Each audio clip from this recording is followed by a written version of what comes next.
as we grow older, as we progress in our career, we sort of lose that enthusiasm, and that's something I admire young designers having.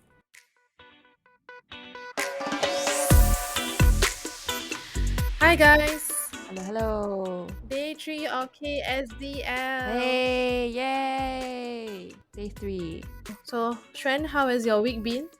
I've been busy and happy. Do you mind sharing what made you happy? Let's ignore the busy part, right? Everyone is busy. Yes, precisely.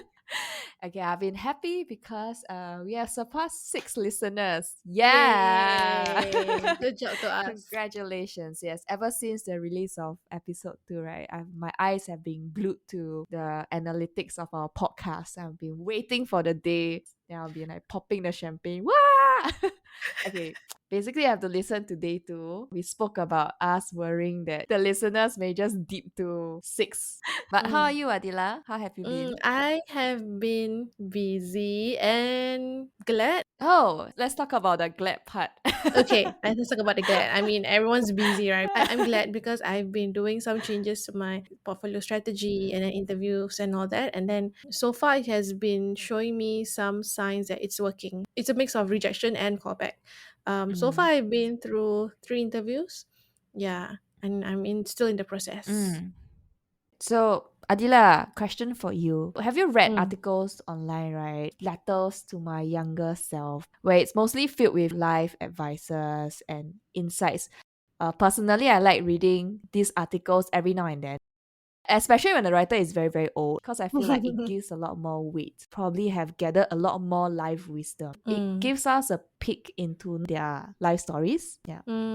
Yeah. Back when I was 18 years old, I got this idea, I think from a self improvement book, to write a letter to myself, minus 10 years before and plus 10 years ahead. In that letter, I'll put that, oh, I'm 8 years old. I like to play games, yada yada. This is what I do as my day to day. What are my dreams and all that. And then when I'm Mm. 18 years old, I'm doing my diploma, what are my goals. And then when I'm 28, I have graduated from Mm. so and so. I mean, I have a family, something like that. Then he advised me to keep that letter. So I really kept it. Mm. 10 years Mm. later, I found that same letter again. And then certain parts of it actually became true. I guess my Oh. subconscious was guiding me all along. What's nice about this, right, is you are looking back and you're looking beyond. And Mm, with looking back, it's about retrospecting. It's more about mm, lessons learned. And yes. looking beyond is more of like, how can I take my lessons learned and apply it to the next 10 years in your case? To me, I feel like somehow at the end, right, I always have this very warm sense of reassurance. We are all just humans. No one leads a life without struggles. We are all just students of life, basically. So, on the topic of looking back and retrospective on our life, we thought it would be nice to do the same, but much more focused on UX design. We are leveraging our refreshing dynamic between a career switcher, which is me, and a 7 year seasoned designer, Hsuan.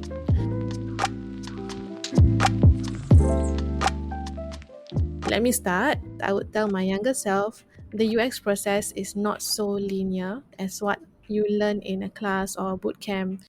When I graduated from my bootcamp, the common consensus is that people who graduated from bootcamp, their portfolios tend to be very templated. Usually, hiring managers and senior designers, they can spot a bootcamp portfolio, which is Mm. quite sad actually. So, what you are showing on your portfolio might not be realistic. And an example of it being linear in Mm. portfolios, right? Are you referring to empathize, define, ideate, prototype, test, and that's the end? Yes, that's my point basically. What I'm trying to come away with it is that Mm-mm. sometimes students or graduates, they think that they have to go through this process rigidly. They Mm. will find out that it's not accurate when you go out into the working world. So for second lesson that I would give to myself, there will be a lot of ambiguity and confusion at the start of every project. So it's normal and to just embrace it. I got this insight from one of my client work that I did. And then one of the stakeholders, he nicely mentioned that it Mm. is normal if you guys feel confused. When he said that, I felt reassured. So when I was doing my project, This is what I said to my team as well. They were also career switchers, you see. Since I was a team lead, I decided to give them a bit of motivation and tell them, guys, it's okay if you feel a bit confused. It's okay to feel Mm. a bit puzzled about what next to do. Then when I said that, right, everybody just gave a sigh of relief. To be honest, in the ideal world, right, no one project has full clarity. I think one thing some teams will do, right, is to plot out known unknowns. I think someone recommended me this process for the whiteboarding exercise. Mm. So you find Mm. out what are the known knowns and Yeah. what are the unknowns. So you list it down. Yeah, and list down the risk. Like, what's the Mm, risk of us moving forward in this ambiguity? it goes very well to my third point, which is commercial experience is vital because real life projects has constraints. I think that's the whole point. What hiring managers want to see, that you are able to navigate around handling projects of various Mm. sizes, and then also handling the different clients and also timeline and also the constraints. So if, Mm. let's say for example, someone who has a portfolio doesn't have work experience, my best suggestion is try to find some form of volunteer project. I think in Singapore there are some organizations like better.sg who are doing a lot of tech for good projects. It's Mm. really depending on your intention, on what you want to come out of it. Mm. I guess internships might help Mm. because sometimes internships are helpful because it's Mm. where they won't have too high expectations of you. They just know that you are there to really absorb like a sponge. But eventually, if you show potential, you can Mm. even get a Mm. full time employment. Why not, right? So it's still win win to both Mm. parties anyway. Yeah. For my fourth point is don't discount your past job experiences. Find a way to link it to your new UX skills now. I've heard of other designers who actually work as customer service support.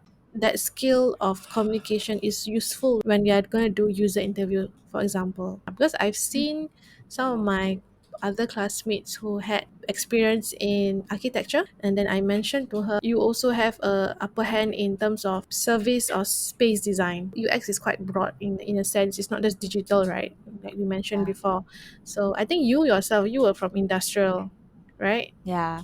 Industrial design. I do believe that all sorts of jobs in this world is never mutually exclusive. The art Mm, of this is really to find the overlap. mm. And you don't really have to just restrict to your past job experiences. It could be life experiences as well. For me, I used to be a very rebellious student in secondary. Oh. Yeah, so but I actually use that to introduce myself. Were you an alien or something? Hey, not alien, cool alien. Okay. Cool, alien. Okay. I remember I was enraged that my discipline master is doing certain corrective acts to my classmates that I don't think it's morally right. You know, I went to gather voices of my classmates and just synthesize it into a document and post it online. I just kind of like mapped it to design as well. And just thought like, oh yeah, actually I was a researcher at a young age of 13. Researcher with the wrong motives. What is this? So anyway, my last point it would be you can read and watch plenty of books and videos, but it's only in the action of doing is where you truly learn UX. Because I did have this habit of okay, I need to read book A, book B, I need to watch this video, then I'll be ready to start. So in a way, I would say applying what you learn is key. So my practice now, right, what I do is I read enough just to know how to get started, and then I will do the Mm, work. So meaning you read and you apply. This is my recommendation for any new designers or old designers that I meet. So it's more like learning and applying rather than just learn and then eventually you when the time come when you want to apply you might not remember. mm, I think it works better that way because I find that when I'm in the act of doing the project and then I find okay there's this gap of knowledge I'm not sure, okay I go and do my own research on it, and then it's easier for me to pick it up because I can, how to say, link it up to the actual thing that I'm doing. And my advice is don't get stuck in the tutorial loop. You know when you go on YouTube, right? Because the YouTube algorithm is so good that once you finish once you finish a video, they might keep recommending you watch this tutorial, and then suddenly they say, oh, there's a part two, and then some 5 key actions on Figma that speed things up. Now I'm like, when am I gonna stop learning? If that's the case, you have to know when to stop learning. It reminds me so much of this thing called the content fatigue. There's just too much content and it's so accessible, right? As long as you have access to internet and you just feel like, oh, I'm constantly lacking behind and I need to catch up with all this content first in order to reach a level where I can execute.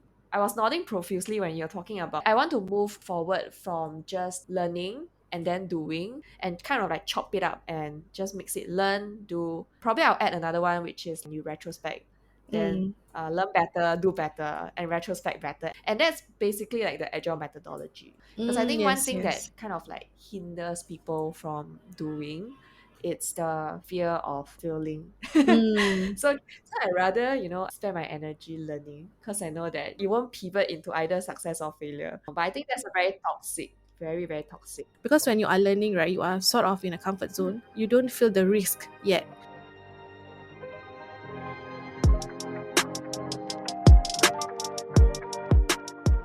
That was really nice. Those 5 lessons that you wish to tell your younger self. Yes, precisely. So how about you, Xuan? What are 5 or 10 lessons you have that you wish to tell your younger self? Just a fun note, right? Is when we were trying to plan for this episode, I actually have almost 20 points and I Yes. have to stack rank all the points and I was really struggling. I think the point when I told you about this topic, you suddenly got so excited. Oh, you were like, Yeah. "Oh, this is such a good idea!" Then you just immediately told me everything. And I was like, "Whoa, okay." Word vomit. Yeah, so much baggage in my life. Like, wow, I'm finally given this opportunity. I just blah, blurted everything. Yes, I give you the Okay, so permission. I'm like, oh, thank you. Like so excited to share. Okay, yeah, so I'm not sharing 20. I kind of cheated a bit, so I have like 5 plus 1 points. So please allow me to share. Yeah, take it away. So the first thing I want to let my younger self know is that design is really not everything. Jeng Jeng jeng jeng jeng. jeng. In design school, you are trained to represent the users and you are kind of the one who curates the ideal experience, right? It overly manifested in me. And I thought like I have to push back on the business, push back on the tech. Like, what do you mean it's not feasible? Like, what do you mean we don't have budget? But this is what the users want. It took me quite some time to realize that it's really a fine balance with business and tech. What's the budget? How much resources are we allocated for this project? Where is the organization heading towards? What is the tech stack? Because given a tech stack, then what are the capabilities? I think it was more of because, like you said, you just graduated, you see. The pattern I see is that young designers, they tend to be quite idealistic. And actually, it's good. It goes to show that as a designer, you are hungry. As a designer, you are ambitious. And not like just, oh, just go with the flow lah. And that's the good thing about being young and ambitious. It's just that my concern now is sometimes as we grow older, as we progress in our career, we sort of lose that enthusiasm in our design. And that's something I admire young designers having.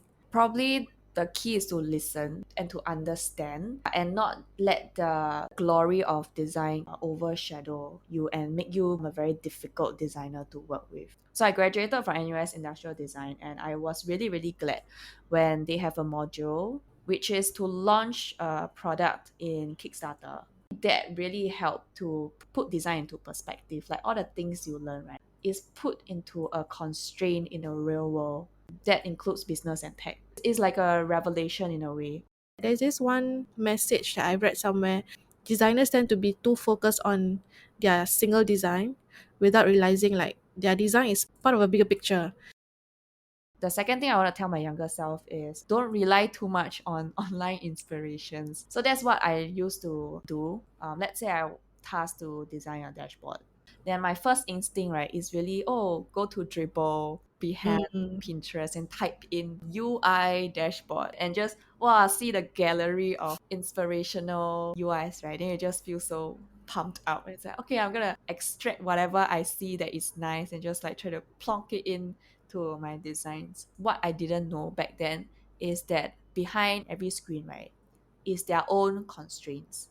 And the constraint herein lies business and tech. You don't know what drives the design decision for the dashboard to look like that. If that's the case, what would you recommend for inspiration? I mean, so what do you do now? Okay, my online inspiration right now is not just blindly looking at galleries of UIs. It's more of like looking at portfolios of people that I really look up to. Mm, They took time to document the situation that they are in, mm. and then they present their final designs. I guess that's really one cool way for you to learn. So at least when you look at the design, it's much more weighted in key goals Mm, behind those decisions, not just very aesthetically pleasing and all that. On that point too, yes. as well, I would say it's still good to see online inspirations. For example, Mm, if you want to see a common pattern used in a certain way of onboarding, you wouldn't want to mm, stray away too far. And then people might not be familiar with that's true. onboarding. Doesn't mean you have to copy, but at least you know the flow. Yeah, and also to that point, sometimes looking at other inspiration is good if let's say you are trying to maybe learn a new style of design. Have you heard of this term called copy work? The whole point is basically you are copying someone's work to learn. And then in the process of recreating that piece of work, you are actually learning like, oh, okay, he's using this kind of font. Oh, this is a type size. Oh, this is a kerning. Okay, oh, this is a type of color that matches well with this kind of look. And what I got from this, right, is that don't get inspired by pixels, but rather get inspired by the methodology and the philosophy of it. Yeah. So like you have to be aware that why you are looking at a gallery of UIs, but you probably have to think deeper than that. Yeah, you have to like peel the layers and try to ask yourself why did the design end up looking like that? I think that Mm, is where you can really level up. So, on to the third point that I want to tell my younger self. Always remember that you are designing a product, not just designing screens. Digital product is a very intangible thing and it's very hard to visualize the full product. Imagine your product is a box, right? You only mm, see the top of the box, but there are devices that will see the other sides. So, how do you unpack the box so you see all the screens and all the relations of the screens? So I would say to my younger self, don't just jump right into the high fidelity and take the time to map out the system, understand what are the different conditions that leads to the different permutations of the screen. Understand that a product is also growing. I think that's the challenge as well. That's the thing I find very tough about digital designs. How do you design something for the now, mm-hmm. but it's also ready as a stepping stone for the future? How to make it Mm, scalable, right? Because yeah. since you were saying you want to see it as a whole instead of just one screen, it's actually a lot of screens related to each other. And it might not be Mm. linear, it might be going diagonally, it might going across. Yeah, it might go back as well. It's Ah, not a yes, it might very go. straight cause and effect. It is Mm. like the complexity of real world, you see. Something happened not because of one thing, there's so many factors that affect it. As a designer, I think it's really on you to know all the interdependencies. Really, one key thing that I will tell myself is also every state needs to be designed. If not, someone will design it for you. The whole analogy that you have about imagining it as a box and you're unpacking it. And I hope it will be helpful for our listeners because it certainly was like eye opening to me when I first heard it. It's really not just one dimensional. I would say that is also a challenge that keeps a lot of designers very excited. Mm, So, number four is also something I will strongly advise my younger self is to really document your design decisions. Your future self and your team will really thank you. In the past, I was just glossing over that process. I'm tasked to design a dashboard.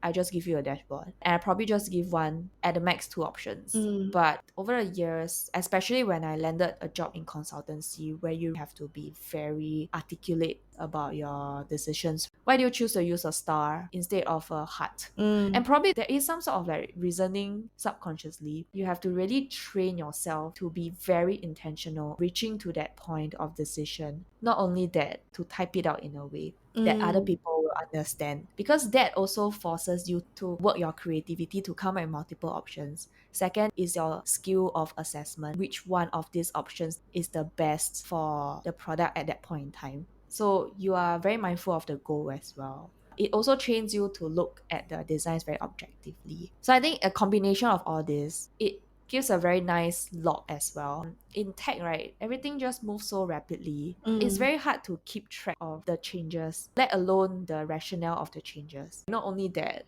when you want to put this in your portfolio, right, it's just a repository lying there already. Like you don't have to do much work. Yeah.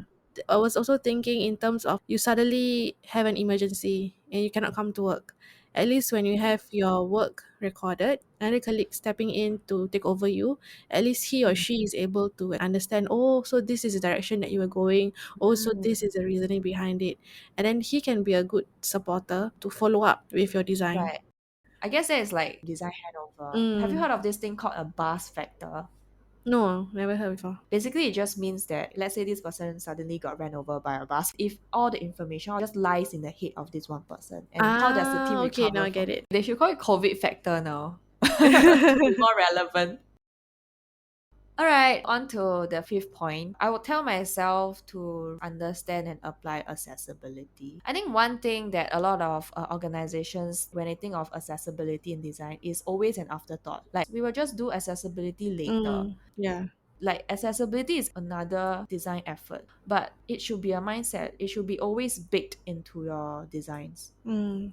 When I was learning a lot more, when I started learning about UX design, I just noticed that on the topic of accessibility, they might push it to maybe just at the back, just one slide. So because of that, new designers might see it as okay, this is just something, it's optional, it's something that I can get into if I have the time.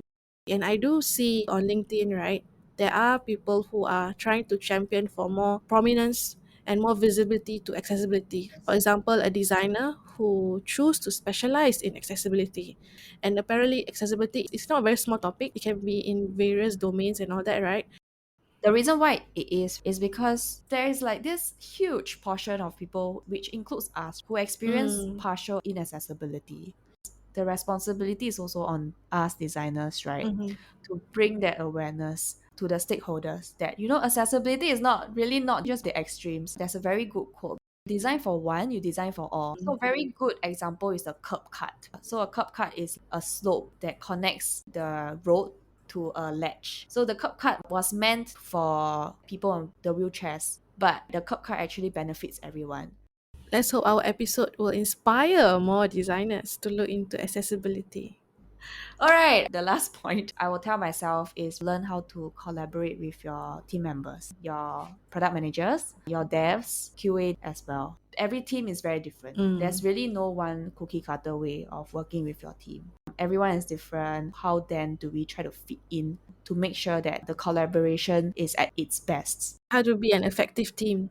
Yeah, how to make sure you are an effective team is probably to set expectations. In the past, when I join a new team, right, then I just heads down and start working. But I Mm. think just setting some time to talk about how would you want us to work together. A very good example is the responsibility between the design and PM. That is always very great. There's an article by Nielsen Norman.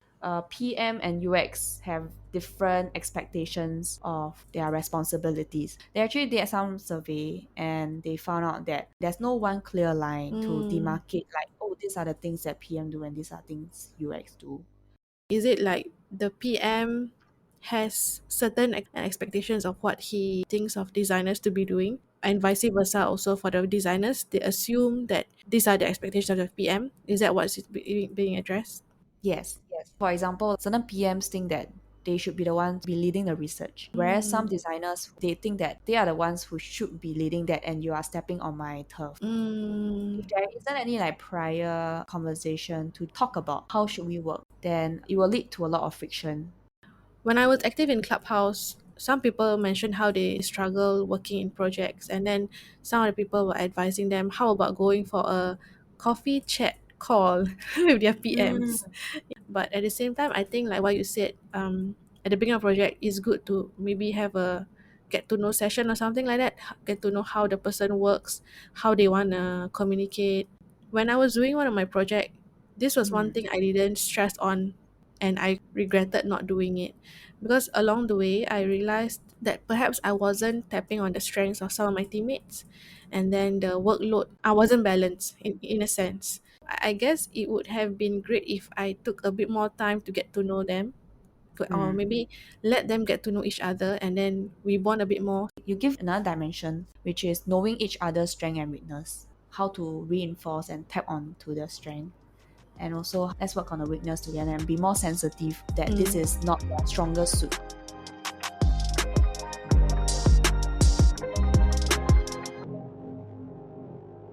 Okay, so how about each of us summarize what is the one takeaway from all this? Mm. Maybe I can start. Mm. For me, is basically don't try to lose the drive, the spark that got me into the design industry.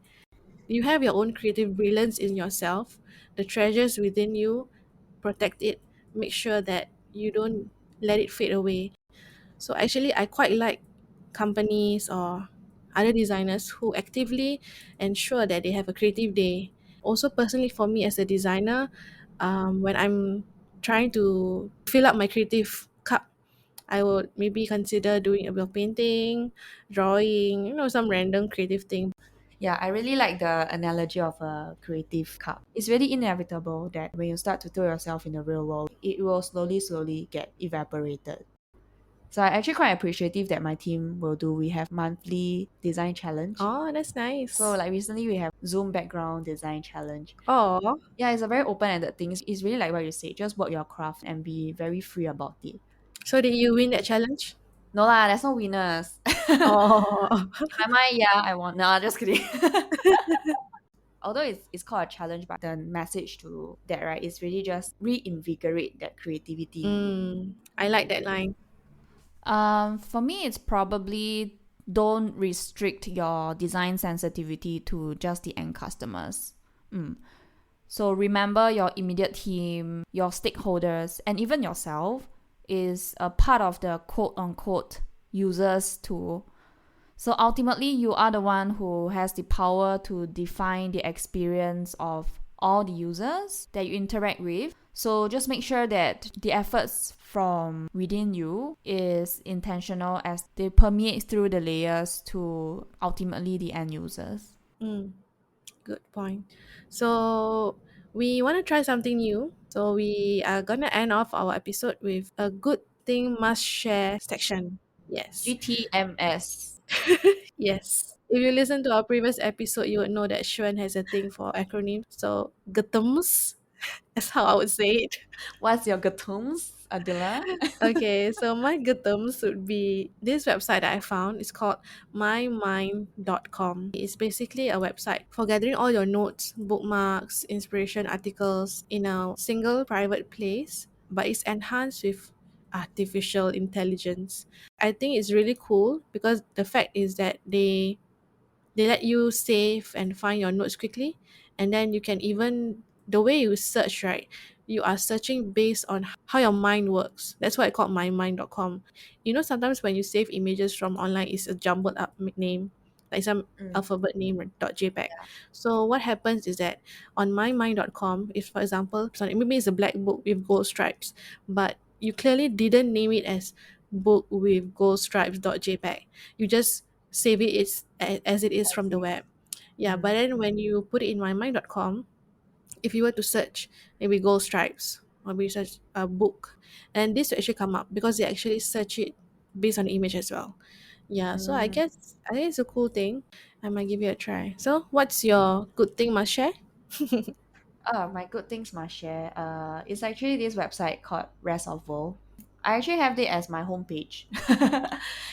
It's a non-profit organization. It kind of relates to us because it covers on tech and culture. Not only that, rest of world. The phrase generally means billions of people outside the Western world. Ah, meaning it covers on topics and news closer to us. One article that I bumped into recently, so it's called "What's on Your Phone Screen."